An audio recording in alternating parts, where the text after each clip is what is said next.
ሻሎም ቅዱሳን ናይ እግዚአብሔር ጸጋ ሰላም ምሳአትኩም ይኹን። አፖስትል ኖሜ ሎሚ ብዝበለጸ ቃል ሕያው ዝኾነ ናይ እግዚአብሔር ቃል ማለት እዩ ብኡ ክንዘራረብ ኢና።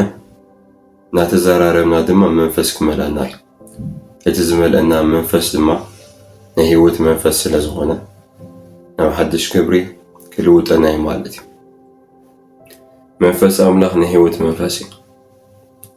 መንፈስ አምላኽ ክትንክፈካ ምስ ጀመረ ሓዳርካ፣ ደቅኻ፣ ቢዝነስካ፣ አገልግሎትካ፣ ትምህርትኻ፣ ዝተፈጠርካሉ ዕላማ ኩሉ ነገራትካ ህይወት ክረክብ ይጅምር። ሃሌሉያ ሃሌሉያ ሃሌሉያ። ሮሜ 8:11 እቲ ንኢየሱስ ክርስቶስ ካብ ሙታን ዝተነስአ መንፈስ እቲ ንኢየሱስ ክርስቶስ ካብ ሙታት ዝተነስአ መንፈስ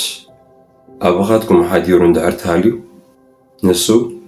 ነዚ ምዋት ስጋኹም ተኸገብረ እያ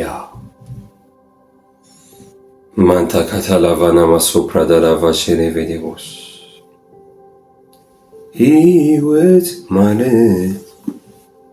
ህይወት ማለት ንዓይ ንስኻ ኢኻ። ህይወት ማለት ንዓይ ኢየሱስ ኢኻ። ይባርኸካልና ጎይታ። ሎሚ አባይን ኣብዚ መልእኽቲ ዝሰምዑ ሰባትን ብርሃንካን ሓቅኻን ክትልእኽ ክቡር ጎይታ ኢየሱስ ይሓተካ ኣለኹ።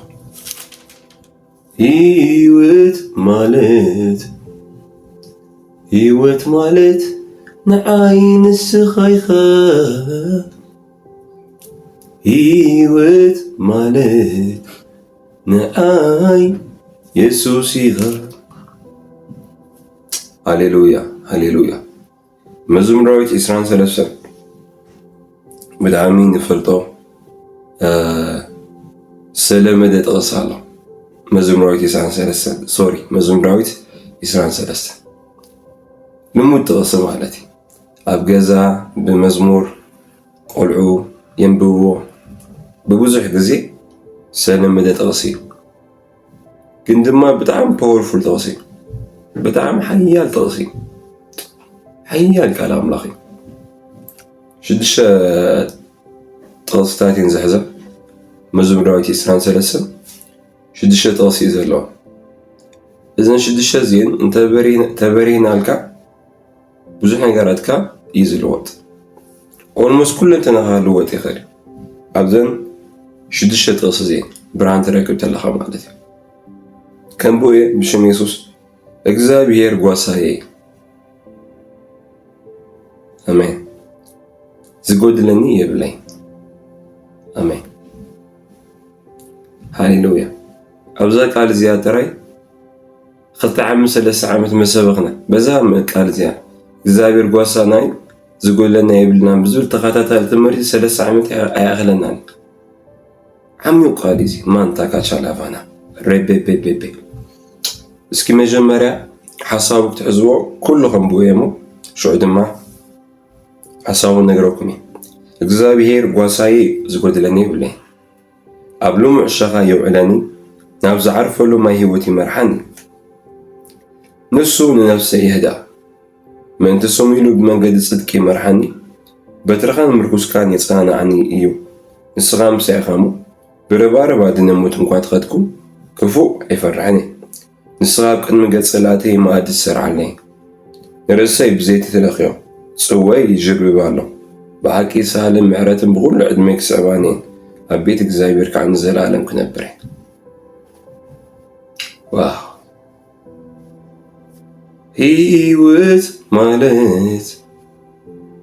ህይወት ማለት ንዓይ ንስኻ ኢኻ። ህይወት ማለት ንዓይ ኢየሱስ ኢኻ። ሃሌሉያ። ክብርን ኢየሱስ ይሁን። ብጣዕሚ ጥዑም ቃል እዩ። ብጣዕሚ ጥዑም ቃል እዩ። እግዚአብሔር እንታይ ጓሳዬ ኢሉ ይጅምር። እግዚአብሔር አምላኽ ጓሳና እዩ። ሽዑ ኣብ ጎና ዝጎድለኒ የብለኝ። ዝጎድለኒ ሲ የብለኝ እንታይ እዩ ዘይጎድለካ ኩሉ ነገር that's why ዳሽ ምላእ ገዲፍዋ ጎይታ ማለት እዩ ዳሽ ምላእ ማለት ቀደም ኣብ ቤት ትምህርቲ ፈተና ክመጽእ ከሎ ሲ ፊል ኢን ዘ ብላንክ ወይ ድማ ዳሽ ምላእ ዝበሃል ጥያቄ ነይሩ ይጽሓፍ እሞ ዝኾነ ፓርቲ ግደፍ ማለት እዩ ዳሽ ትግደፍ ሽዑ ንዓስ ምላእያ ትበሃል ወይ ኣብ ታሕቲ ምርጫ ይወሃበካ ኤ ቢ ሲ ዲ ተባሂሉ ወይ ድማ ምላእዩ ትበሃል ማለት እዩ ከምኡ ዓይነት ጥያቄ ነይሩ ልክዕ እዛ ቃል እዚኣ ኸም እያ እግዚኣብሔር ሲ ጓሳይ ምስ በለ ሽዑ ዳሽ ኢላ ዝጎድለኒ የብለይን ትብል ማለት እዩ ድሌትካ ተእትዎ ኣብቲ ዳሽ ኣብቲ ዝጎድለኒ የብለይን ሲ ድሌትካ እትዎ ሮሜ ፊልጵ ምዕራፍ 4 አይ ቲንክ ቁጥሪ 4 መስለኒ ድሌትኩም ዘበለ ብጸሎትን ብልማኑ ምስንያ ምስጋና ኣብ ኣምላኽ ይፈለጥ እምበር ብገለ ሓደ እኳ ሲ ኣይትጨነቑ እንታይኩም ድሌትኩም ዘበለ ኣብ ብሉይ ኪዳን ተመፂና ድማ ብእግዚኣብሔር ኣምላኽ ተሓጎስ ድሌት ልብኻ ድማ ክበካይ ማለት እዩ ናሆሚ ድሌት ልብና ኩሉ እግዚአብሔር አምላክ ይበና ያ ይበና ንምንታይ ልብና ሙሱ ይዝሓስብ ንሕና ደቂ ኣምላኽ እንዲና እታ ኣምላኽ ዝተወለደ ዘሩኣዊ ነብር እሞ ሓጢኣት ዝገብር ኣይኮነሉ ስለዝብል ቀዳማይ ዮሃንስ ዘርኢ ኣምላኻዋና ኣሎ መልክዕ ኣምላኻዋና ስለ ዘሎ መንፈስ ኣምላኻዋና ስለ ዘሎ ካብ ውሽጥና ዝመፅእ ሓሳብ ኣምላኽ እዩ ጽድቂ ካዋና ዝወፅእ ኣሜናም ጽድቅና ቅድስና እዩ ዝወፅእ ስለዚ ንዑ እግዚአብሔር ድማ ከጽገበና ይጅበር ንምንታይ ኣብ ፊልጵ እቲ ድሌትን ግብርን ኣባኻትኩም ዝገብር ስለዝብል እቲ ድሌትኩም ካብ ኣምላኽ ይባይዞ ድሌትኩም ኩሉ ክበኩም ዝብል እቲ ድሌት ካብ ኣምላኽ እዩ ናይ ድሌትን ናይቲ ግብርን ኣቦ በዓል እዩ ሃሌሉያ ክብርን ስም ይኹን ኢየሱስ ክርስቶስ ጎይታ ጓልካ ኣብ ዝሓሸ ቤት ትምህርቲ ክተመሃራ ትሓስብ ኣለኻ እመን እቲ ድሌት ንሱ መንፈስ ኣምላኽ ይበቅል ብዙሕ ኣቦታት ኣለዉ ንጓሎም ክሓስቡ ዘይኽእሉ ኣብ ዓለማዊ ነገር ገንዘቦም ከጥፍዎ ይኽእሉ እዮም ኣብ ማሕዝቶም ገንዘቦም ከጥፍዎ ይኽእሉ እዮም ንጓሎም ግን ዘይሓስቡ ቦታት ኣለዉ ስለዚ ንስኻ ንጓልካ ትሓስብ ዘለኻ ጥዑም ሰብ ኮንካ ኢኻ ካባኻ ኮይነ ኣይኮነን ካብ መንፈስ ኣምላኽ እንኳን ንስኻ ውሉድ ኣምላኽ እቲ ዓለም ዘለካ ጥዑም ሰብ ዝበሃል ሕሊኑ ኣብ ውሽጡ ዘሎ ሕሊና ስለ ዝተጠቐመ ነቲ ሕሊና በዓል ዋና ድማ መንፈስ ኣምላኽ እዩ ስለዚ በቲ ኾነ በተሲ ናይ ሰናይ ሓሳብ ምንጪ መንፈስ ኣምላኽ ይበሃል ስለዚ ንጓልካ ጽቡቕ ቤት ትምህርቲ ተምህራ ንወድኻ ጽቡቕ ዩኒቨርሲቲ ተምህሮ ጓልካ ናብ ጽቡቕ ሓዳር ክትኣትልካ ናይ ህይወታ መልካም ሰባይ ክመጽኣ ክወሃባ ኣምላኽባ ኣብ ጸጋ ኣምላኽ ዝድገፍ ንኣምላኽ ዝፈርሕ ሰብ ክባ ኣምላኽ ትደለለኻ እቲ ድሌት ንሱ መንፈስ ቅዱስ እዩ ልብኻ ኣሚቶ እሞ ናይ ኣምላኽ ሲ ናይ ኣምላኽ ቃል ከምዚ ይብለካ ኣሎ ሃሌሉያ እግዚኣብሔር ሲ ጓሳይ እሞ ይብለካ ኣሎ ኣብዛ ኢደ እዚኣ ሒዝያ ዘለኹ እግዚኣብሔር ሲ ጓሳይ ሽዑ ኸ ዝጎድለካ የብልካን ማለት እዩ ንጓልኪ መልካም ባል ወይ ድማ ብሩኽ ሰባይ ኣይጎድላን ንወድኻ ለባም ሰበይቲ ኣይትጎድሎን እያ ንኣብርሃም ወዱ ይስሐቅ ብረኸተይ በዓልቲ ቤት ይረኺቡ ንምንታይ ኣብርሃም ኣምላኹ ኢየሱስ ስለ ዝኾነ ማለት እዩ ክብርን ኢየሱስ ይኹን ስለዚ እግዚአብሔር ወሳይ ዝጎድለኒ ድማ ይብለኝ ኣፍታ ዝጎድለኒ የብለይን ዳሽ ምላእ ገይርዋ ዘሎ እንታይ እዩ ዝጎድለካ ጥዕና ይጎድለካኒ ሰላም ኣይጎድለካን ዕረፍቲ ኣይጎድለካኒ መለኮታዊ ሓልዋ ይጎድለካኒ እግዚአብሔር ታይካ ስለ ዝኾነ ሃሌሉያ ዋሳ ስለ ዝኾነ ኣብ ቀረባ ግዜ አይ ቲንክ ኣደነው ልዕሊ 2-3 ወርሒ ዝገብር ኣይምስለን ምስ በዓልቲ ቤተይ ናይ ቸርች ኣገልግሎት ነርና ሓቢርና ካብ ገዛ ወፂና ናብ ቤት ኣምላኽ እናኸድና ናሃለና رايد نتكلم نيرنا دعار እዚ رايد መፅዩ ናብ ገዛና ማለት እዩ دعار آتينا نابز رايد أبز رايد آتينا ناخدنا نعلنا منفس أملاخ مزمور يبني تمزمور دما أيونم على جيتا كسماي قال وتا سلاني رارا لنودي زولنا يدنكاتشو زماري أيونم على جيتا كسماي قال وتا سلاني رارا لنودي زول مزموري دحر منفس قدوس بمزمور يزاربني نعاقتكم يزاربكم تسوي لكم نعنت مسلين نجرين ودا كأمو صادق كوين كزول مزمور تمسكا منفس قدوس زخوا نجر يسرح له مسل كان نجر كانسي يودا دولو مالتي هاليلويا هاليلويا هاليلويا هاليلويا أتزمتكم مزمور دمس مخان كي ترسو بفلاي كي سمعهم وتصنعهم كون يخل أنا حدا مزامور زموت زي سمعهم مزامورات قدم سمعهم زنوركم أبقرا معلتان زي سمعهم مالتي ساتم يمزون دمسي هون نشر حدا عبيت وسايتات بمزمور ترى وسيني فلدي عبيت وساني ناس فلهو قنا زغنا مزموري مثلا مو بقى بيوصل مالتي مزمور دمسي داك أملاخ بليتي مزمور علوم سايحكي بليتي مزموري لخلي كويسر هاليلويا هاليلويا شاردا لافادا بركبو لافانا ماس بمزامور منفس أملاخ كزاربكم يسكن دما مستوعالكم يملس بشم يسوس تسفعوا ليهم مزمور تزبلت እግዚአብሔር كزارب نازغل መንገድ መሆን ከይትርሱ ብሉጽ መንገዲ أنا ዝኾነ መዝሙር ተመጽ ኣብ ልበይ ኣይገድፋኒ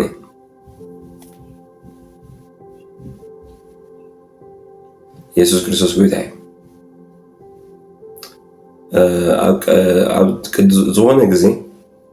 ዝኾነ ጊዜ ክብርን ኢየሱስ ይሁን ሃሌሉያ አቢደይ ዝኾነ ገንዘባዊ በረኸት ይመጽእ ማለት እዩ ክብርን ኢየሱስ ይሁን ናይ በረኸት ኣቦ ስለ ዝኾነ ድሓር ገንዘባዊ በረኸት ምስ መጸ ሽዑ ቀጥታ ኣብ ልበይ ቅድሚ ሕዚ መንፈስ ኣምላኽ ዝሃበኒ መዝሙር እዩ ንዓይ ዝሃበኒ ዝማሬ ወይ ድማ ሓድሽ መዝሙር ማለት እዩ ኣብ ህይወትኩም መንፈስ ቅዱስ ሓደሽቲ መዛሙር ክበኩም ከም ዝኽእል ልብኩም ክሰፍሕ ኣሎ ሽዑ ድሓር ቀጥታ እቲ ገንዘባዊ በረኸት ምስ ተቐበልኩም እታ መዝሙር ኣብ ልበይ ትመጽእ ካብዚ ዝምራ ድማ ጸኒሐ ኣይወድቕኒ ብሓጢኣት ኣይወድቕኒ ኣይወድቕኒ ኣይተሓዝኒ ኣይወድቕኒ ብሓጢኣት ኣይወድቕኒ ኣይወድቕኒ ኣይተሓዝኒ ዝብል መዝሙር ቀደም መንፈስ ቅዱስ ሰይጣን ብሓጢኣት ናብ ፍትህ ንስ ዝሃበኒ መዝሙር ድሓር ሽዑታ መዝሙር መጽእ ካብዚ ዝምራ ብዙሕ ገይረ ድሓር መጽእ ኣብ ልበይ ሽዑ ተረዲእኒ ማለት እዩ ተረዲእኒ በቲ ናብ እዳወይ ዝመጸ ገንዘብ እታ መዝሙር ኣይወድቕኒ ብሓጢኣት ማለት ሓጢኣት ሲ ከምቲ ንቀይል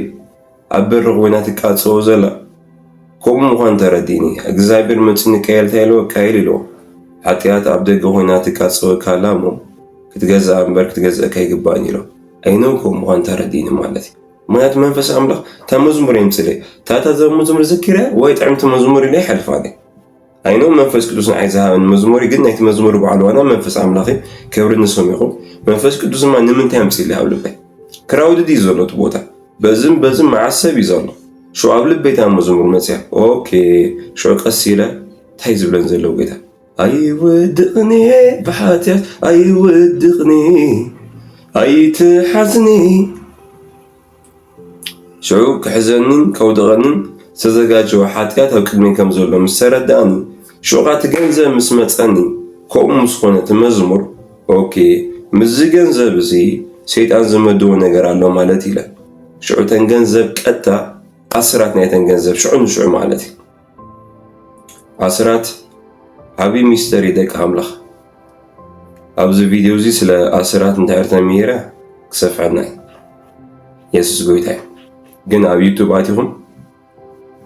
ገንዘባዊ በረኸት ዝብል ትምህርቲ ኣሎ ስምዑ ቅድሚ ወርሒ ወይም ተወሰነ ሰሙናት ኣብ ታሕቲ ወሪድኩም ርከቡ ኣብቲ ዩቱብ ስምዑ ገንዘባዊ በረኸት ዝብል ኣስራት ኣብ ገንዘብካ ኣስራት ዘይምሃብ ማለት እግዚአብሔር ሰሪቁምኒ ዝብል 100% ወይ ድማ 100 ገንዘብካ ሰረገመ ገንዘብካ መሓዝ 10% ወይ ድማ 10 ሚእታዊ ሂብካ 9 ሚእታዊ ዝተባረኸ ገንዘብ ያሕሸካ እንታይ 10 ሚእታዊት ካብ 100 እኮ 10 ኣርሽካ ካብ 1000 ሚእት እያ ካብ 10,000 እያ ካብ 100,000 ድማ 10,000 ኣይነ ብዙሕ ኮይኑ እግዚአብሔር ኣምላኽ 50 ሚእታዊ ተዝሓተና እንታይ መገበርኩም እንታይ መገበር 9 ሚእታዊ ተዝሓተና ስለይሱ እንዲ ኣቦ ግን ንሱ ሰፊሕ ልቦ ግሩም እዩ ኣምላኽና ሃሌሉያ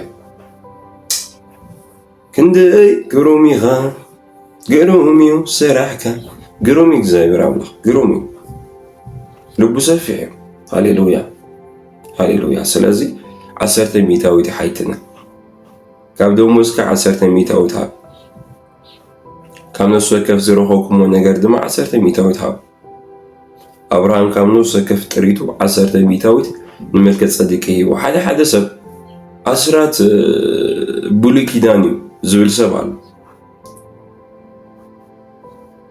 መጽሓፍ ቅዱስ ክርዳእኩም ዝግብኦ ብሉይ ኪዳንና ኣዲስ ኪዳን ተባሂሉ ተፈልዩ ዘሎ መጽሓፍቲ ብሉይ ኪዳን ካብ ዘፍጥረት እስካብ ትንቢት ሚልክያስ ማለት እዩ ኣዲስ 39 መጽሓፍቲ ኣዲስ ኪዳን ካብ ወንጌል ማቴዎስ እስካብ ራእይ ዮሃንስ 27 መጽሓፍቲ ጠቕላላ ክንደይ 36 መጽሓፍቲ ሕዚ ብሉይ ኪዳን ይብሉ ተፈልዩልና ዘሎ መጽሓፍ ኣሎ ኣዲስ ኪዳን ተባሂሉ ድማ ተፈልዩልና መጽሓፍ ኣሎ ኣፈላላይ እንታይ እዩ ኣብቶም ናይ ብሉይ ኪዳን መጽሓፍቲ ኢየሱስ በኣካል ኣይነበረን ብመንፈስ እዩ ኣብ ኣዲስ ኪዳን ድማ ኢየሱስ በኣካል መፅኡ ማለት እዩ ስዊት ሚስቶር ዳስ ዋይ ኣዲስ ኪዳን ማለት ናይ ክርስቶስ ናይ ደሙ ኪዳን ማለት እዩ ብሉይ ኪዳን ድማ ነቲ ሕጊ ዘመላኽት እዩ ግን ድማ ኣብ ብሉይ ኪዳን ሓድሽ ኪዳን ኣሎ ኣብ ሓድሽ ኪዳን ድማ ብሉይ ኪዳን ኣሎ ይርዳእኩም ወለደካ ኣምላኽ ኣብ ሓድሽ ኪዳን እናንበብኩም ብሉይ ኪዳን ትረኽቡ ኢኹም ንኣብነት ብፍላይ ኣብ ወንጌል ማቴዎስ ማርቆስ ሉቃስ ዮሃንስ ሕጊ ናይ ሕጊ እንትን ትሪእዎ ኢኹም ጎይታ ኢየሱስ ብመዓልቲ ሰንበት ምስ ሓለፈ ብናይ ጎራህ ወይ ድማ ብኣትክልቲ ስፍራ ምስ ሓለፈ ደቀ መዛሙርቱ ምስ በልዑ ንምንታይ ሰንበት መዓልቲ ኢሎም ምስ ፈወሰ ንምንታይ ሰንበት መዓልቲ ፈወስ ሰው ሕጊም ዛረቡ ዘሎ ሓድሽ ኪዳን ድማ ጎይታ ሰንበት ክርስቶስ እምበር መዓልቲ ኣይኮነን ፀገም የብሉን ጥበብ ኣምላኽ ንጥቀም ይግበአና እግዚኣብሔር 6 መዓልቲ ሰሪሑ ሓደ መዓልቲ ዓሪፉ እዩ ኣብ ስራሕ ዘለኹም ሰባት 6 መዓልቲ ስርሑ ሓደ መዓልቲ ዓሪፉ ምንም ኣይኸደኩምኒ ምንም ኣይምልጠኩምን ምንም ኣይምልጠኩምኒ ጥበብ ኣምላኽ ትጠቐሙ እግዚአብሔር ኣምላኽ 6 መዓልቲ ፈጠረ 7ይቲ መዓልቲ ዓረፈ እዩ ኣነ ሓንቲ መዓልቲ ናይ ዕረፍቲ መዓልቲ የለትኒ ኢየሱስ ክርስቶስ ጎይታ እዩ ኣፍታ መዓልቲ ንሳ ኣገልግሎት ይገብር እየ ግን ኣገዳሲ ዝበሃል ጥራይ ኣገዳሲ ዝኾነ ጥራይ ዝገብር ድሕሪ ግና ምስ በዓልቲ ቤተይ ምስ ርእሰይ ምስ ጎይታ ብውሉድ እውን ጎይታ ኢየሱስ ሕዚ ክባረኸኒ ምስ ደቀይ ወይ ድማ ምስ ፋሚሊ ናይ ዕረፍቲ መዓልቲ ኣላ ማለት እዩ እዚ ጥበብ ተጠቐሙሽ ክርስቶስ እዩ ጥበብና ጥበብ ዓለም ከይትጥቀሙ ሓደ መዓልቲ ሙሉእ ንዓረፍካ ሂወት ከመልካ ትኽእሉ በታ ሓይሊ ዝበኒ ብክርስቶስ ኢየሱስ ንኹሉ ይኽእሉ እየ ወይ ድማ እግዚኣብሔር ጓሳይ እዩ ዝጎድለኒ የብለይ ኣምላኽ 6 መዓልቲ ሰሪሑ ሓደ መዓልቲ ዓሪፉ ምንም ተዘይጎዲልዎሲ ከመይ ኢሉ ንዓኻ ይጎድለካ ኢየሱስ ጎይታይ ጥበብ ኣምላኽ ተጠቕሙ ጥበብ ኣምላኽ ተጠቒምና ህይወት ቀሊል እዩ ብኢየሱስን ጥበብ እስክረኸቡ ሃሌሉያ ሃሌሉያ ኣነ እቲ ዓብዪ ጸሎተይ ጥበብ ይበሃል መንፈስ ቅዱስ ጥበብ ክበና ተኺእሉ ብዙሕ ነገራትና ቀሊል እዩ ዝኸውን ሓደ ሓደ ጥበብ ስለ ዝጎድለና እዩ ሪኢኻ ምስ በዓል ቤትካ ጥበብ ይድለይካ ምስ ደቅኻ ጥበብ ኣየናይ ጥበብ እዩ ናይ መንፈስ ቅዱስ ጥበብ ኣሎ ናይ ክርስቶስ ጥበብ ማለት እዩ ሎሚ እዚ ጥበብ እዚ ኣብ ህይወትኩም ክሰርሕ ዝጸልይ ኣለኹ ብሽም ኢየሱስ ክብሪ ኢየሱስ ይኹን ስለዚ ኣስራትኩም እሙናትኩም ናብ ኣስራት 10% ኣነ ዝሓቂ እዚ መንፈስ ኣምላኽ ምስ ማረኒ ጎይታ ክቕበልን ናብ ናይ ሙሉእ ግዜ ኣገልግሎት ክኣቱ ሓፂር ግዜ ብጣዕሚ ሓፂር ግዜ ስለዚ ኣብ ናይ መጀመርያ ዝነበረ ምክንያቱ ኣብ ትምህርቲ ዓለም ነይረ ናይ ባዕለይ ስራሕ ድማ ነይርኒ ጎይታ ኢየሱስ ናይ ህይወተይ መፅኡ ድሓር ኣብ ሓፂር እንደይ ወርሒ ክልተ ወርሒ ዝኾነ ኣይምስለን ጎይታ ቀበል ከለኹ ኣይነ ኣገልጋሊ ምዃን ተረዲን ሶ ኮምፕሊትሊ ኣብቲ ሽዑ ኣብ ትግራይ እውን ኮሮና ጦርነት ምናምን ስለ ዝነበረ ኩናትን ሕማምን ኮሮና ኩሉ ስለ ዝነበረ ኩሉ ነገር ደው ኢሉ ዘሎ ሶ ሽዑ ንዓይ ኣነ ግዜ ረኺበ ነገር ኩሉ ንሰናዮም ይድግፎም ስለ ዝብል ወላ እቲ ሕማቕ ነገር ንዓና ንደቂ ኣምላኽ ሰናይ ናይ ዝልወጥ ስለዚ ኣነ ግዜ ረኺበ ማለት ምስ ኣምላኽ شوفت ساعات نصو كحسب كله أقل مخاني مسترد عني completely نعي بقل الذهب المنفس عملاق كل نجر قديفة نقويتها ترى مقل قالي الزمالت تمرتها قدف سراحة قدف يكون نعاها عملاق كتايب لك انت نقبر سمع نعاها عملاق تايب لك حدا حدث بتاعي قاعدة مسيلكم حدا حدث تناوى على الدمتس نعاها قبل الكيدلي نعمنت ناسرح زقل طون مسير سب ناسرحها قلقلالو يبلك شعرت أنا باولوس تغسي تغسلك أنا بداوي تشيندا ناسرحه يا قلقلوكم تل كي سرح زقلقلوم دما معات مسحفت كلهم أب فيليبي جنزوكم ليكم ليتين كيلو يس كرزوس كويدا باولوس استاثروا اللقزي بفوتسو ما يسرح النير هذا يقبر نير حوات مصيم يقلقلون نير كم ترايكوا أوري باولوس السرح له سيزن نير الناس سرح سي زقلقل له ساعات نير منهم كي سرح دما مولو زقلقل له ساعات نير that's why أب ملغتاتو تنبيكم عف تزغيد بعراي أي تعصدمو أي تعصو قبل يا خريت بعراي ويدماس እግዚአብሔር አምላክ ስለ ብዕራይ ዲዛረብ ዘሎ ኖ ስለ ገልገልቱ ኮይ ስሊና ኮይ ሐዋርያ ጳውሎስ ጆቴሎ ንሕና ናይ መንፈስ ካብ ዘራና አልኩም ሲ እቲ ስጋ ነገር ከንዓጽደ ይግባና እንዲሎ ስለዚ ሐዋርያ ጳውሎስ ካብቲ መልእኽታቱ ብደንብ ተስዑልኩም ኣብ ከምዚ ዓይነት ቃላት ተስዑለት ኣለኹም በፍጹም ከይሰርሐ ሙሉ ግዚኡ ዘገልግለሉ ሰዓት ነይሩ ኣብ ካሊእ ስፍራ ድማ شين دانا سفيد ما يقلقل نير نمنتهي منفس أملاخ يمريحوا منفس أملاخ الناس سرحها قلقل زولو ساعات نير نمنتهي ثم قدسان أكبيس نتن قالني نورو نعوم دما زغنا نجار أرأيان مخان كوخاني خير كالسير دما مولو ناقل قلا يسرحوا لساعات على الزعب لبهم متوشي وزعسب أوريا باولوس الناس سرحوا كي قلقل أقل قال سرح الله زول سبان قال أملاخ مولو زين بسابيسي تجمر بهاوري باولوس يكون أقلقلوت انتنزقبار نمجمر ناقلقلوت رول موديل عرأينا ويتا يسوسي يسوس كريستوس سارابع انشاتن ودي سارابع انشاتن نبعلونكم عينت ميازلو سب زو مومنت أقلقلوت انتزمرقن انشاتن سارابن كسارحن يتروينخ ስለዚ ቀፂልና እኳ ናፍቶም ነቢያትን ተኸይድና ናፍቲ ብሉይ ኪዳን ተወሰኑ ከም ንበዓል ኣብርሃም ነገራት ኣብ ምብዛሕ የስኩይታይ ከምቶም ኣብ ናይ ንግስና ዝኣተዉ ከም ንበዓል ዳዊት ተዘይኾኑ እቶም ናይ ድምፂ ኣምላኽ ሒዞም ዝንቀሳቐሱ ዝነበሩ ሰባት ግን ኣይትረኽቦም ናብ ናይ ስራሕ ሂወት ማለት እዩ። ኣብዚ ከስተኻኽለልኩም ዝደሊ ነገር ሓደ ሰብ ንሓደ ኣገልጋሊ እዚ ኣገልጋሊ እዚ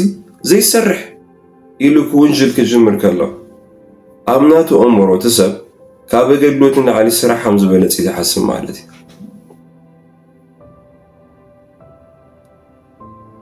ኣብ ናቱ ኣእምሮ ካብ ኣገልግሎት ንላዕሊ ስራሕ ከም ዝበለፅ እዩ ዝሓስብ። ካብ የትኛውም ስራሕ ኣገልግሎት ይበልፅ? ኣብዚ ዓለም እዚ ካብ የትኛውም ዶክተር ዝሰርሖ ዘሎ ስራሕ፣ ኢንጂነር ዝሰርሖ ዘሎ ስራሕ፣ ኢንቨስተር ዝሰርሖ ዘሎ ስራሕ፣ ኣብ ቴክኖሎጂ ዘለው ሰባት ዝሰርሖ ዘለው ስራሕ፣ ኣብ ሳይንስ ዘርፍ ዘለው ሰባት ወላ ኣብዚ ናይ ጠፈር ፅንዓት ካብ ኩሎም ንላዕሊ ወንጌል ዝሰርሕ ዘሎ ሰብ ይብሉፅ። ወንጌል ዝሰርሕ ዘሎ ሰብ ይብሉፅ። ወንጌል ዝምስክር፣ ቃል ኣምላኽ ዝምህር፣ ብትንቢት ዘገልግል፣ ዲያቆንነት ዘገልግል፣ ቸርች ዝመርሕ፣ ብዝተፈላለዩ ናይ መንፈስ ኣምላኽ ውበታት ዝዝምር፣ ብናይ መንፈስ ኣምላኽ ውበታት ዘገልግል ዘሎ ሰብ ወንጌል ዝሰርሕ ዘሎ ዘለኣለማዊ ስራሕ ይሰርሕ ዘሎ። ኣስተውዕሉ፣ ዘለኣለማዊ ስራሕ ይሰርሕ ዘሎ። ኢየሱስ ክርስቶስ ጎይታ ብዙሓት ኣገልገልቲ ብጣዕሚ ብከቢድ ስቃይ ይሓልፉ እዮም። ሰባት ናመፁ እንታይ ዘይትሰርሕ ገለ ናበሉ ሞራሎም ጠዋዋዕ ስለ ዘብሎ ብብዙሕ መከራ ይሓልፉ እዮም።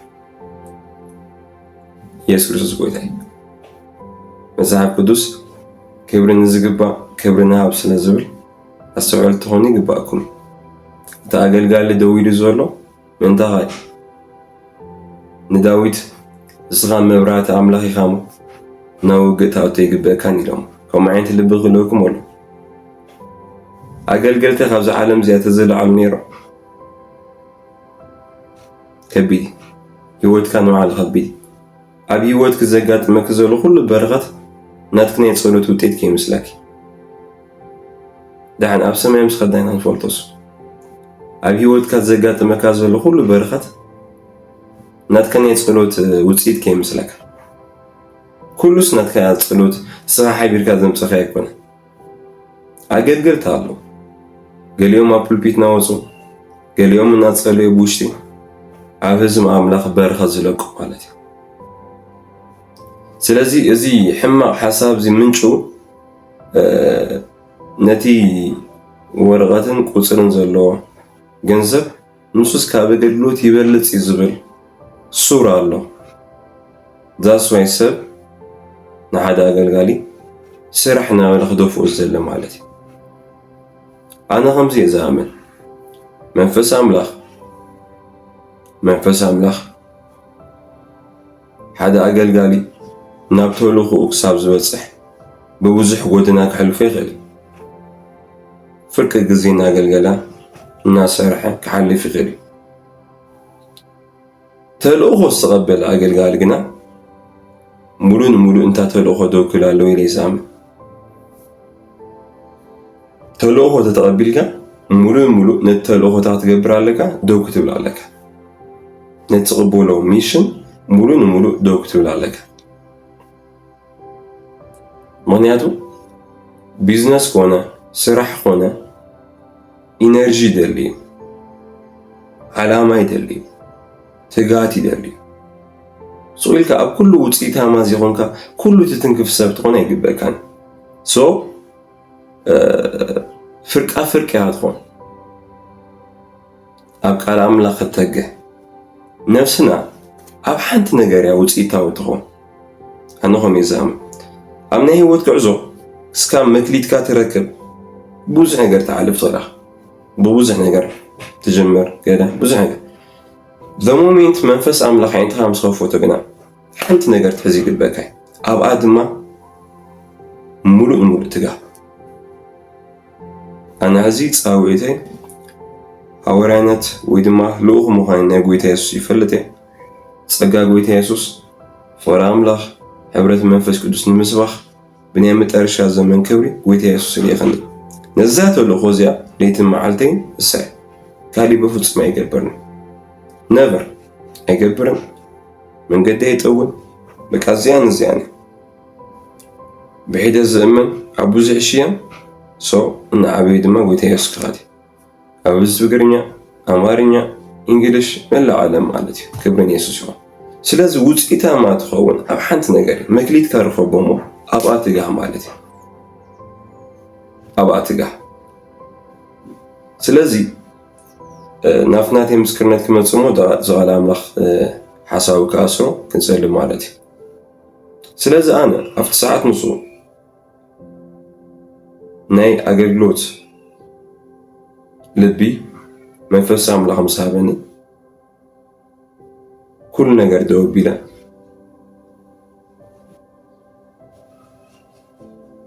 نقويتا يسأب سلازنا وركم كبتي نايس نتجزيتات نير أما جمريا نتمكليت كهتف اللخا نتساوعيد كهتف اللخا سيطاني فرار حكاي سو كبتي نايس نتجزيتات نير أفتم بزين ساتهم سلا أسرات منفس أملاخ مسمهراني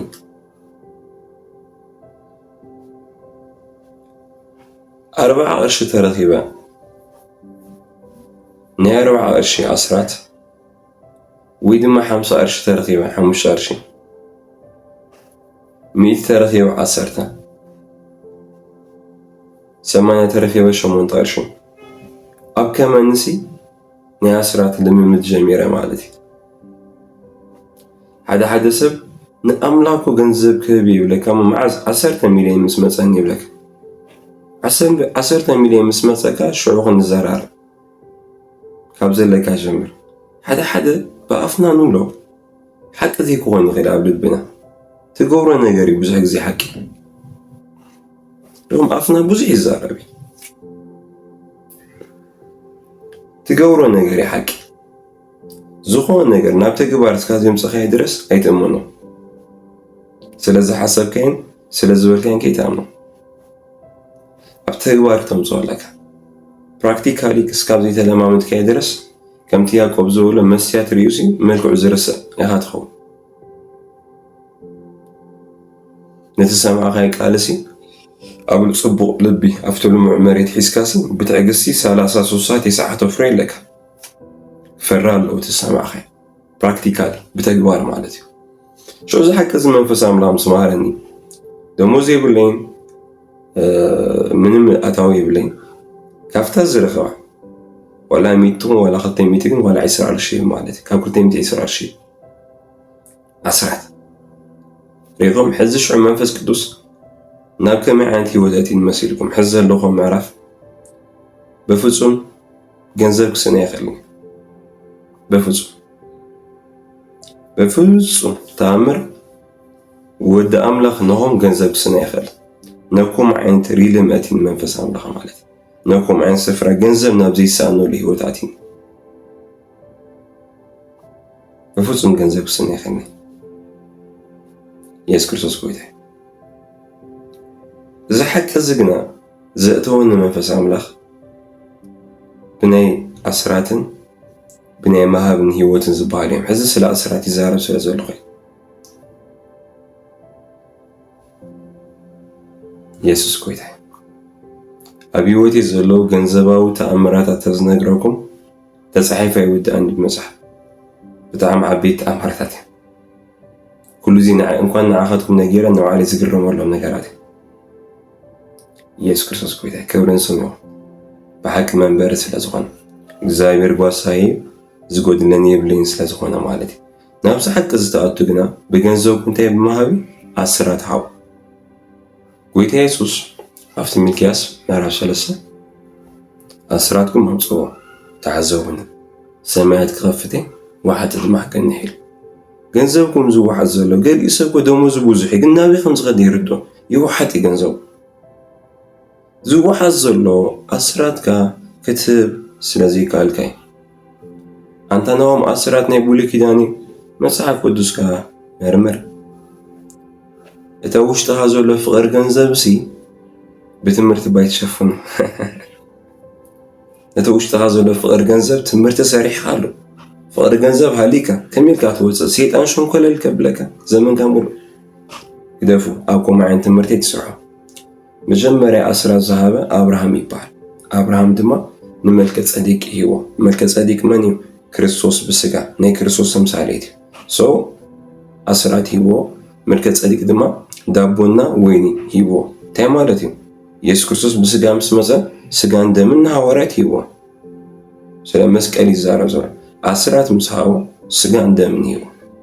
أسراتنا هنبكلنا أبي وطنا ني كريستوس يسوع سقان دم كسر حنا يتجمر الرقادة فاندا بقابا نبكالي مستر دماتنا هاليلويا زوتاتي خالقود سيغل قلنا جيركم الله سقاد يسوس دم يسوس قبل عليها سرح الجمر اتدم مولكوته حلوة خبز على الكجمر اتسقاد تعنا خبز الجمر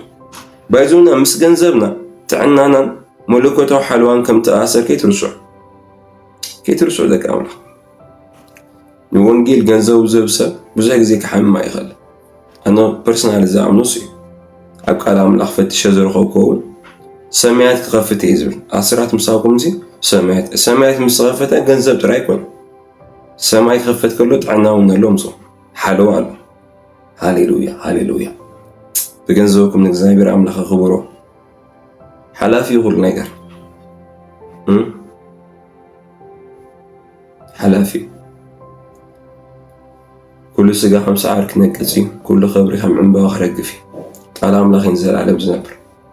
እግዚአብሔር አምላክ ነገልገልቱን ነቲ በሐቅ ጸውዖ ምን ራእይዝሃው ምን ሰባት ሐበሻ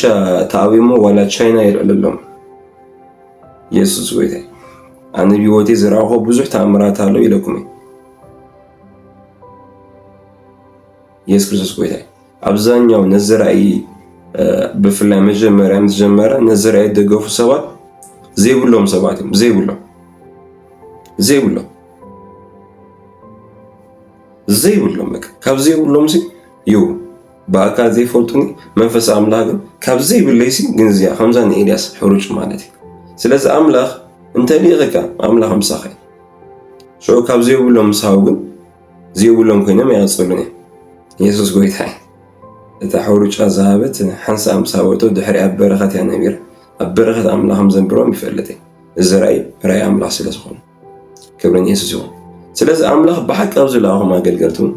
በሐቅ ራይ አብዝሃውም ሰባት ሓላፍነት ወስድ ባዓሊ ንስኻትኩም ግና ኣብቶም መንፈስ አምላክ ዝመርሐኩም መንፈስ አምላክ ንዓይዘይ ክመርሐካ ይኽእል ብገንዘብኩም ንምግልጋል ካብ ኣብዚ ዘሎ ፀጋ ስምዑ ትኽእል ኢኹም ተኻፈልዎ አምላክ ምስኻትኩም ናብዚ ገንዘብኩም ዘይምግልጋል መንፈስ ቅዱስ ዘይክመርሐኩም ይኽእል ናብቲ ዝመርሐኩም ግና አገልግሉ ግን በአይኒ ሚንስ ኣብ ጤናማ ዝኾነ መንፈሳውነት ተሃሊኻ ጥዕና ብዝሰመሎ መንፈሳዊ ህይወት ተሃሊኻ ብገንዘብካ መንፈስ ቅዱስ ክመርሐካ ብገንዘብካ መንፈስ ቅዱስ ናብ ዝኾነ ኣገልጋሊ ናብ ዝኾነት ቤተክርስትያን ናብ ዝኾነ ራእይ ግን ክመርሐካ ተዘይኮይኑ ኣብ ጥዕና የለኻ ስለዚ ክምለስ ሕዚ ናብቲ ዋና ሓሳቢ ስለ መዝሙር ብመዝሙር ድምፂ ዝብል ነይሩ ሽዑ አይት ሓዝኔ በሓጥያት አይት ሓዝኔ ዝብል ዝማሬ ምሳበኒ ገንዘብ በርኻት ስለ ዝመፀ እቲ ገንዘብ ድማ ብዙሕ ስለ ዝኾነ ኦኬ በዚ ገንዘብ እዚ ዝኾነ ተዘጋጀለይ መፈንጠር ኣሎ ኦኬ ስለዚ ካብዚ መፈንጠራ ዝከውፅእ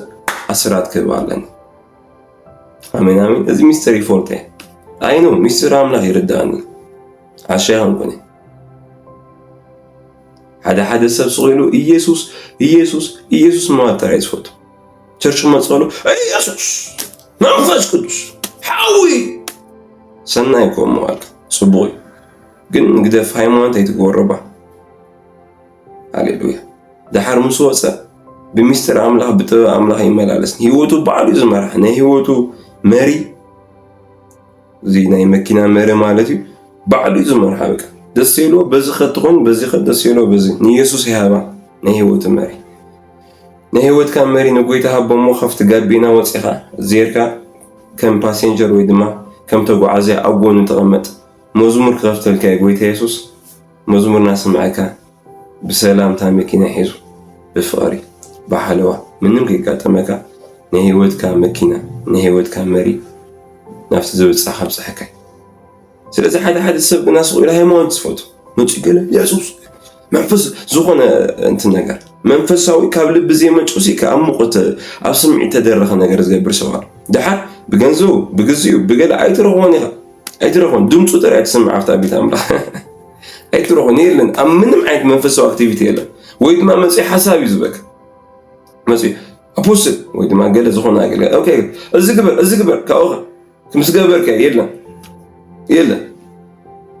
بفوتسم يلا حدا زخنا سب تايبلني شرشنا مجمرها جمر كلا أمني مجمر ياسل زنابرة تخاريخا قال سلا زخنا بزوم عالتا سلا دي تركب ناي مدر خاقلو تنبر ناي تمرتي أقلو تايمتشون تاتوها بكا مع التسبابع سكاني مع الخزي حسكا مالتي دعار شعور ناتمو دعار ناي مدر خاقلقل أف ناي مدر منفج كدوس بغبي تأمراتي السرح كبر نسميخو ناي مدرشا زمان كبري ناي ريفايفال حيل سلا زخنا دعار شعور زخنا سمت تايبلن أبوس تصبوكو يزاقلوسي قدما تمرتي ليك هذا تمرتي شعور دقيم حد سلسلة زي رعاتك زي تمرتنا ولا مسبلا تمرتي تافينا يكون أنا زوم تمرتات نزعو عيس زي نزرعي نز بيت كريستيان قويتا حزي يكون قد ما خدت عامتي يبني قدما برخة أبصولوت تصحيفهم تقوم تمرتات عرو ناي تمرت حد سرات هلا قندما شرشن بوتا ممهر بوتا قندلينا بفلاي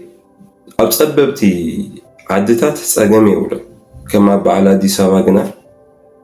سبوس واقع غفيريز مسك سو صوري زغنا بوتا توعي بوتا سب مولو لبيو كي ترى بشز مهارو للسفر عزدلي يسوس كريستوس كويتاي كابوز حساب دما كيت كولا بجوز واقع غفير كايت مورو بوز حساب مسب زنبر سوالو غير بوز حاجه يزول سو زي ميلا يردو مالتي بقى تمرتي بلن وشي شعوب بزقبركو غيرا دريبا فني بروجرام تمرتي جمر بل شعون تايبلن تمرت جمر كبلا نقولو تمرت مجمر كا اصر حدا زمت صاني شو دريبا تمرت مجمركو يلا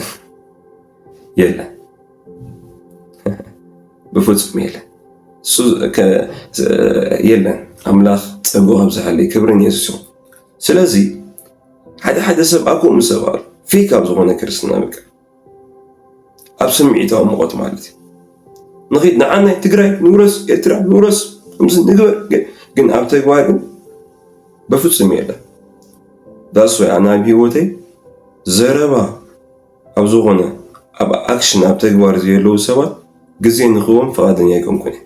نمنتي زلنا جزي حد قريب تزلتنا عدم حد صاري ويتيسوس يمسأله مسوم تكبر زفوتو سبات ولا حد سيبهم زين باولوس تيموثيوس حدث سبحيسكا ما خايد زبلص نسرع سوات نكون لنا نزرا نكون يجبنا قال يوسف أمدابنا أمدا مجبيت كونيو معسر عن سرعو معسر عن سرعو قلت النبيات ولا مصوص حقيقة أنكم معسر عن سرعو سوات سيرو فندابنا بنا كيست زلانسو بنا موقع نيدق بنا حدار غيرو أجوزو بسنا سرعات قالوا كايهون سأبدأ هاليلويا يسوع كريستوس كويتاي سو كومو ناغبره دحار انتوما قلقلتي كسوا قلقال اسغب بنا ناسطا اسنا تصلي مسجي بنا قلقلا املاخ بلعل هون خمس حكاي ترسع ايه يزولك تايزو زولا زوديس كابونا ناسطا قلقلت تحمي ناتغاغا قلقل يسوع كريستوس كويتاي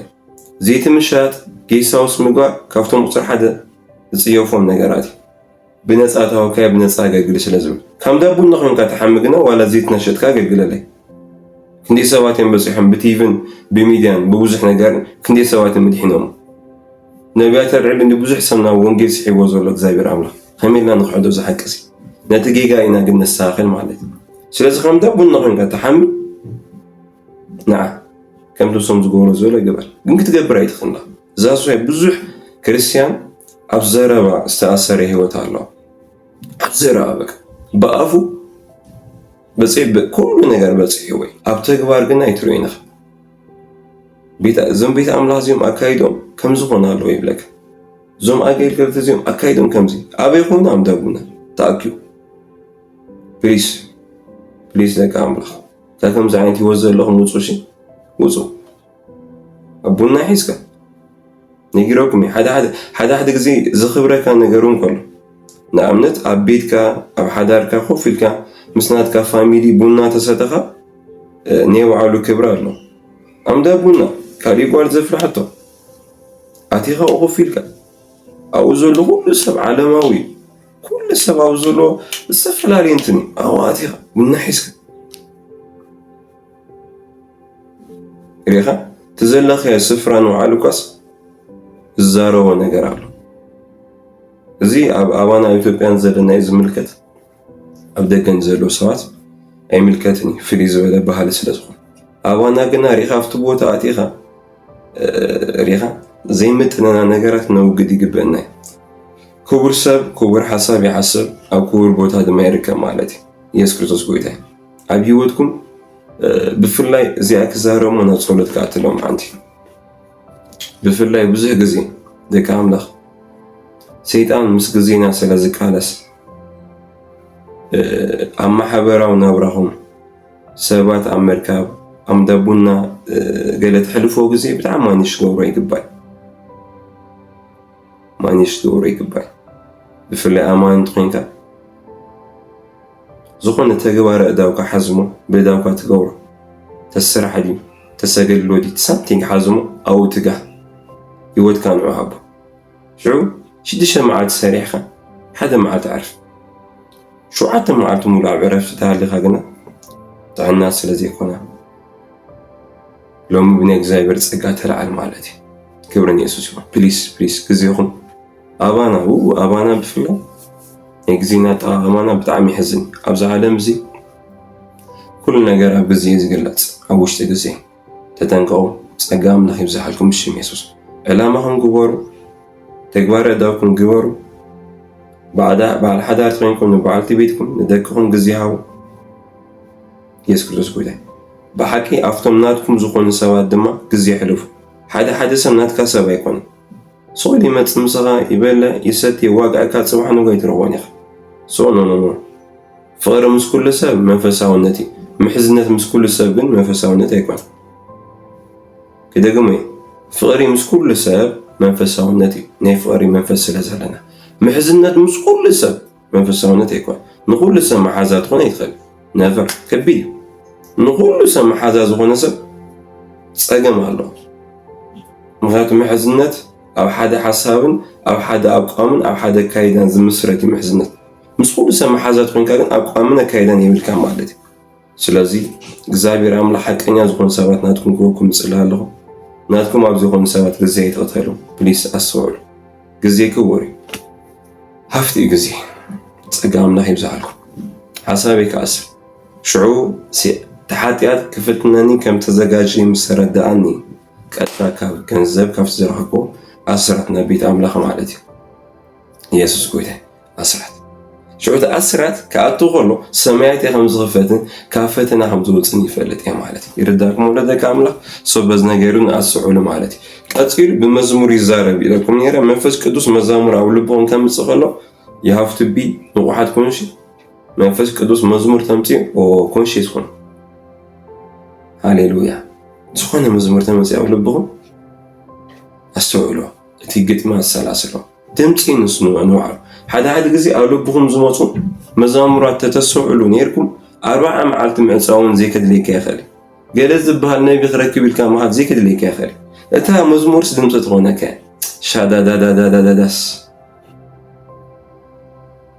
هاليلويا انا صغنا مزمور لبتشا وتاسيلن كاغري وتاسيلن تل مزمور أبيوتي كبيد أو قاميواتني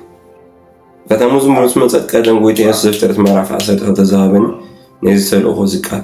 أستوسات مالتي كان مدران كازمات كان أنا بزري كان مدرو ساتول شو هيوتي بتعمي أكو تفتن زلا بتعمي تفتن كو شو إيرباد جرا نيفرين بروح مزمو لا بتشا وتاسيلين ከገሪ ብሳምፅም ሰብ ማካቫና ፅቡቕ መንገዲ እየ ዘሎ ኺዳ ሽዑ ካብ ብዙሕ ፈትና ርእሲ ተሓልያ ማለት ምንም ኣብ ካፊ ኾይነ ግን ኣብ 40 መዓልቲ ገላት ይኹን ይኹንኩ ጾም ጸሎት ንኹንኩ ዝቃወም ዘለኹ ይጾምን ይጸለነ ግን ድማ ኩሉ ግዜ ጾም ጸሎት ክትገብር ኣይትኽእል ክትዕጾ ኣይትኽእል 40 መዓልቲ 21 መዓልቲ ተሓዳርካ ትደቅኻ ትቸርችኻ መንክ መራሕልካ ትስርሐ ስለዚ ኩሉ ግዜ ናይ ሓድሽ ኪዳን ናብራ ተለማመድ መንፈስ ኣምላኽ ባና ህያው እዩ sometimes ሪትሪት ምግባር ፍሊልካ መንፈስ ኣምላኽ ምድላይ ተወሰነ ፋስቲንግ ግዜ ሙሳድ ሰናይ መልካም ድንቅን ሓሳብ ግን ድማ ኩሉ ግዜ ከይባተኩም ጸልዩ ስለዝብል ኣብ ናይ ጸሎት ህይወት ምንባር ንቑሓት ኩን መዛሙራት ኣስተውዕሉ በዚ መልእኽቲ ይኽወድእ እግዚአብሔር ጓሳናይ ዝጎድለና የብልና አሜን አሜን አሜን እግዚአብሔር ታይናይ ጓሳናይ እስኪ እዚ መልእኽቲ እስካብ ሕዚ ሰማዕኹም ሰባት ኣብ ኮሜንት ኣቲኹም ማለት መጽሓፍ ዝምችወኩም ሰባት እግዚአብሔር ጓሳይ ስለ ዝኾነ ሽዑ ትደልይዎ ዘበለ ጥዕና ትኾን ጥዕና ይጎድለን ንበሉ በረኸት ትኾን በረኸት ኣይጎድለን ንበሉ ገንዘብ ትኾን ገንዘብ ኣይጎድለን መለኮታዊ ሓልዋ ትኾን ሓልዋ ኣይጎድለን ወሓዳር ትኾን ሓዳር ኣይጎድለን ደቅኹም ትኾን ደቀይ ኣይጎድለን ኢልኩም ፀሓፉ ሽዑ ኣብቲ ኮሜንት ምስ ረኸብኩ ድማ ጽልይልኩም ኣብቲ ልዕሊ ኮሜንት ቃል ከውፅእ ክብርን ኢየሱስ ይኹን እግዚአብሔር እንታይ ጓሳናይ ዝጎድለና ድማ የለን ሃሌሉያ ሕያዋይ ጓሳ ኢየሱስ ሕያዋይ ጓሳ ሕያዋይ ጓሳ ኢየሱስ ሕያዋይ ጓሳ ንጸልይ ደቂ ኣምላኽ ንባርኩ ሕዚ መለኮታዊ ሓለውኡ በረኸቱ ሓይሉ ኣብ ህይወትኩም ክግለጽ ራባ ጋዳላጋ ብቋንቋታት ተመላኹም ሰባት ብቋንቋታት ጸልይ መንፈስ ኣምላኽ ዓድሞ ዘይተመላኹም ሰባት ተመልኡ ብሽም ኢየሱስ ሕያዋይ ጓሳ ኢየሱስ ሕያዋይ ጓሳ ሕያዋይ ጓሳ ኢየሱስ ሕያዋይ ጓሳ ሕያዋይ ኣቦ ኢየሱስ ሕያዋይ ኣቦ ሎሚ ኣባ ብኢየሱስ ስም ጽልእ ኣለኹ ነዚ መልእኽቲ ዝሰምዑ ሰባት መለኮታዊ ሓልዋ ክኾነሎም ጽልእ ኣለኹ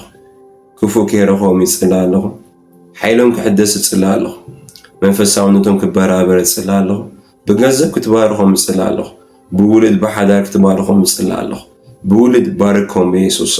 መንገድታቶም ብሓይሊ ይከፈት ብነገር ኩሉ ካብ ክፉእ ይተሓሉ ሼባራ ቫንያስ ብነገር ኩሉ ካብ ክፉእ ይተሓሉ መንገዶም ይከፈት ደጌታቶም ይከፈት ኣምላኺ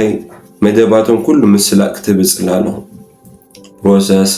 ስራሕ ትምህርቲ ዝተፈላለዩ ነገር ብሽም ኢየሱስ ክሰልጥ ጸልይ ኣለኹ በኢየሱስ ስም ይስለጥ በኢየሱስ ስም ይስለጥ ህይወትኩም ንኽብራ ኣምላኽ ይፈላ መንፈስ ቅዱስ ኣብ ህይወትኩም ልዕሊ ማንም ግዜ ዝግለጸሉ ሰዓት ይኹን ለምልሙ ተባረኹ ከብርኹልን ኢየሱስ ይኹን ነዚ ቻነል እዚ ሳብስክራይብ ግበርዎ ላይክ ግበርዎ ነዚ ወንጌል ይጠቀሚ ናብ ብዙሓት ሰባትን ክበፅሕ ስለ ዝኽእል ማለት እዩ ሃሌሉያ ክብርን ኢየሱስ ይኹን ነዚ ራእይ እዚ ብገንዘብኩም ንምግልጋል መንፈስ ኣምላኽ ዝመራሕኩም ሰባት ሕዚ ብዝመፅእ ኣካውንት ንጎይታ ኢየሱስን ነዚ ወንጌልን ክተገልግሉ ትኽእል ኢኹም ከምኡ ትገብሩ ሰባት ሰማያትኩም ይከፈት ወሓጥኩም ይገናሕ ምልምላም ይኹነልኩም ቀፂልኩም ነዚ ራእይ እዚ በዓል ሕድሪ ኮይንኩም ወርሒ ንምግልጋል ብገንዘብኩም መንፈስ ኣምላኽ ዝመራሕኩም ሰባት ድማ ኣብኣ ናምበር ትመፅያ ቴሌብር ትብል 72 መወዳእታ ፕላስ 251 ኢላ ትጅምር ናይ ኢትዮጵያ ናምበር ኣብ ዋትስኣፕ ድምፅን ፅሕፈትን ክተቕምጡ ትኽእል ኢኹም ጎይታ ኢየሱስ ክርስቶስ ይባርኩም ከምኡ ትገብሩ ሰባት ሰማያትኩም ይከፈት በረኸትኩም ይብዛሕ ሓይሊ ኣምላኽ ይብዛሓልኩም ሃሌሉያ ሃሌሉያ ክብርን ኢየሱስ ይኹን ምሳና መፅኦም በኣካል ንጎይታ ኢየሱስ ንምምላኽ ኣብ ምድሪ ኣዲስ ኣበባ ዘለዎም ቅዱሳን ተደልዩ ሰባት ሕዚ ብዝመፅእ ኣድራሻ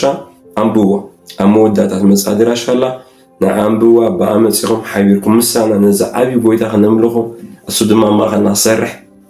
ሃሌሉያ ክትመፁ ትኽእል ኢኹም ጎይታ ኢየሱስ ይባርኩም ጸጋ ጎይታ ኢየሱስ ፍቕሪ ኣምላኽ ሕብረት መንፈስ ኣምላኽ